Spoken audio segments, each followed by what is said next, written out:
Hello and welcome. This is Today in the News. Here are the highlights. Account officials at Lagos State Judiciary on Monday stopped collecting old Naira notes. Ogun State government files application at Supreme Court seeking to join Kaduna, Kogi and Zamfara states in suit against federal government over demonetization policy.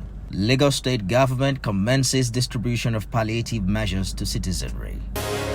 Account officials of the Lagos State Judiciary on Monday stopped collecting old Naira notes as payment for filing of court processes. TVC News gathered that this decision is due to a directive from the official bank of the Judiciary, Polaris Bank, to reject old notes deposited by the court at the bank on Monday on the grounds that the old notes were no more legal tender.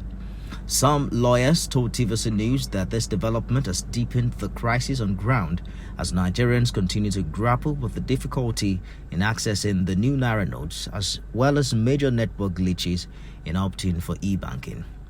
Recall that the Supreme Court's interim order on February 8, 2023 restrained the CBN from going ahead with the enforcement of its 10th February deadline for the use of the old Naira notes.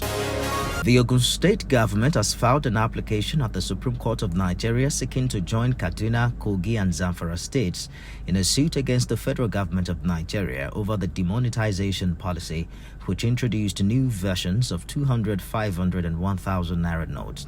The state, in a motion of notice filed by its counsel, Afeba Balola and Co. on 13th February, sought to be joined as fourth plaintiff and applicant. The applicant in the notice further stated that it sought to be a co-plaintiff for the just and effective determination in the suit instituted by the other three plaintiffs. Lagos State Governor Babajide Sanwo-Olu, in fulfillment of his promise to cushion the effects of the hardship being experienced by Lagosians, occasioned by fuel and Naira scarcity, has commenced the distribution of palliative measures to the citizenry. These include the vulnerable, civil servants, among others. The move is to alleviate the hunger that has been the outcome of currency redesigned by the Central Bank of Nigeria and other crises associated with fuel scarcity.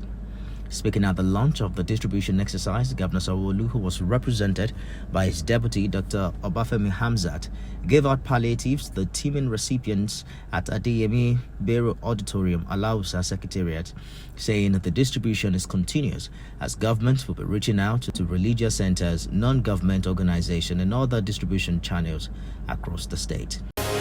The resident electoral commissioner for the Federal Capital Territory says the current cash crunch is the only bridge the commission needs to cross for a seamless 2023 general election. Yaya Bello says INEC in the nation's capital requires cash to pay 5,000 Naira each to no less than 12,000 ad hoc staff for the polls.